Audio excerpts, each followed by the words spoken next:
Hi everyone, I am Shavi. Welcome back to my channel. In this video, I will be explaining Section 15 of Transfer of Property Act.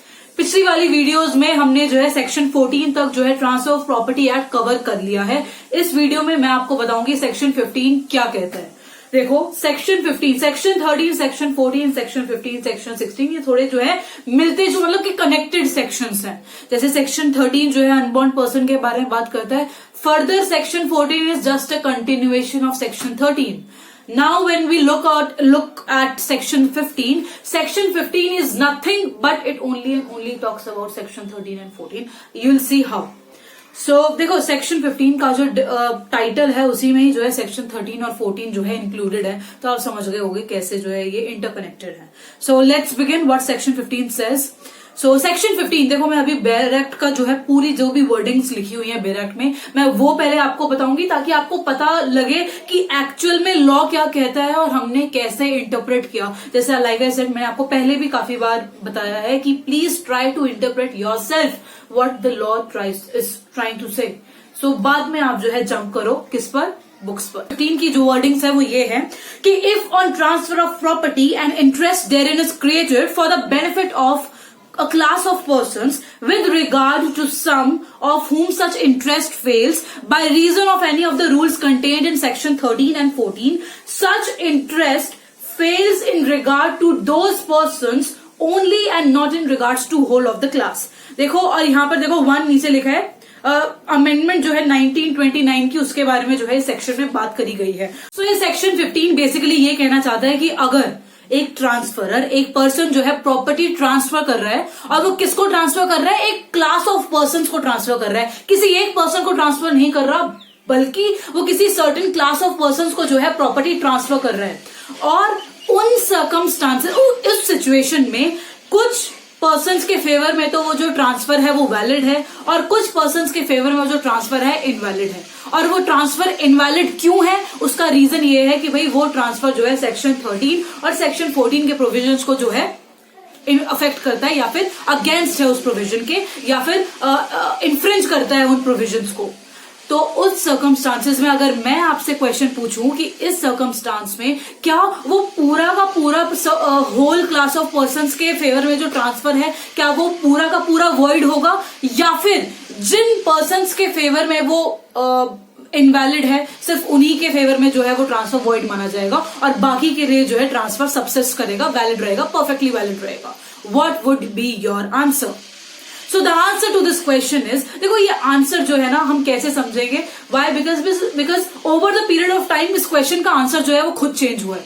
कैसे change हुआ है? देखो section मतलब कि जो amendment थी 1929 की अमेंडमेंट से पहले का जो सिनेरियो था वो ये था कि अगर ऐसी कोई सिचुएशन अराइज होती है कि भाई आपने जो है क्लास ऑफ पर्संस को प्रॉपर्टी ट्रांसफर करी है और उसमें से कुछों के फेवर में जो है ट्रांसफर जो है इनवैलिड है, तो उन सर्कमस्टांसेस में हम क्या अप्रोच लेते थे? उन सर्कमस्टांसेस में वो जो पूरा का पूरा जो ट्रांसफर होता था पूरी की पूरी क्लास ऑफ पर्संस के लिए हम उसको जो है इनवैलिड कर देते थे. किसी के भी फेवर में जो है हम प्रॉपर्टी ट्रांसफर नहीं करते थे.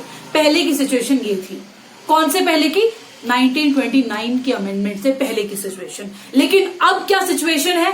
अब जो है अब ये सिचुएशन है कि अगर ऐसी सिचुएशन अराइज होती है, कैसी सिचुएशन कि आपने जो है किसी सर्टेन क्लास ऑफ पर्सन को प्रॉपर्टी ट्रांसफर करी है, कुछ के लिए जो है वो ट्रांसफर वैलिड है और कुछों के फेवर में जो आपने ट्रांसफर किया है प्रॉपर्टी वो इनवैलिड है. व्हाई? बिकॉज वो सेक्शन 13 और सेक्शन 14 के रूल के लॉ के अगेंस्ट है. तो उन सर्कमस्टांसेस में जिन क्लास ऑफ पर्संस के फेवर में आपने ट्रांसफर किया है, जिन क्लास ऑफ पर्संस के फेवर में ट्रांसफर इनवैलिड है, वॉइड है, जो कि इन्फ्रिंज करता है सेक्शन 13-14, सिर्फ वही वॉइड माना जाएगा. बाकी जिनके लिए ट्रांसफर वैलिड है that would be perfectly valid transfer.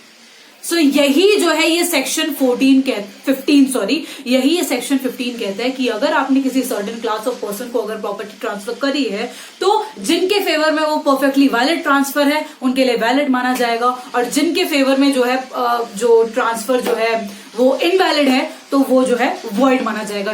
वो ट्रांसफर जो है अफेक्ट में नहीं आएगा. So this was about section 15.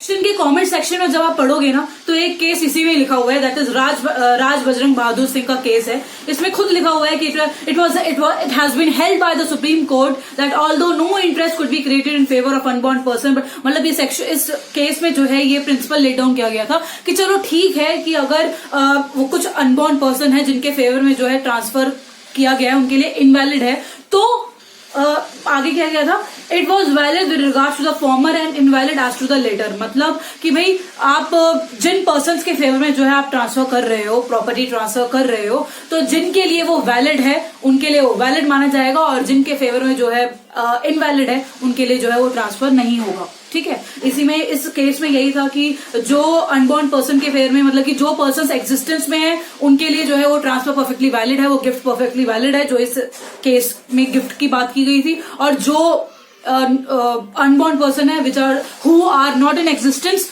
उनके लिए जो है that would be void.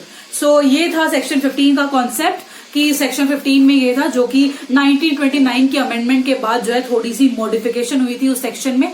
So I hope this section is clear to all of you. Thank you so much. I'll see you in the next video. And yes, one more important thing. I daily upload some questions, MCQs and some important legal information which you should know on my Instagram page, that is Chavi's Notes, and I have also provided the link in the description below. So if you guys want to check it out, please have a look on that page also on Instagram. So that's all for today. Thank you so much. Bye bye.